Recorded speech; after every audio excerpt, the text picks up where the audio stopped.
автоматический биокамин The Fire. Я покажу, как им пользоваться. Открываем крышку и нажимаем кнопку питания. Появляется сенсорный экран, с помощью которого мы можем управлять биокамином. Мы открываем люк и заливаем биотопливо.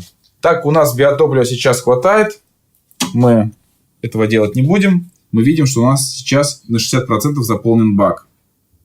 Данным биокамином мы можем управлять с помощью сенсорного экрана, также с помощью телефона, подключившись к сети Wi-Fi биокамина, и также с помощью специального пульта для биокамина.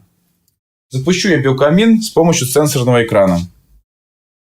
Наш автоматический биокамин разгорелся. Уровнем пламени мы можем управлять с помощью сенсорного дисплея.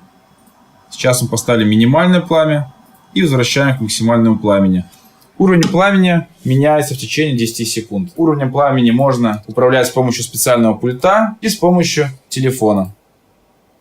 У данного биокамина есть встроенный Wi-Fi модуль, встроенные кулеры для охлаждения устройства, блокировка крышки топливного бака во время его работы, автоматическое отключение в случае аварийной ситуации, датчик контроля уровня топлива с индикацией его на дисплее, датчик CO2, датчик пролива топлива, датчик температуры, это защита от перегрева, защита от детей, а также подключение к умному дому. Гарантия 2 года.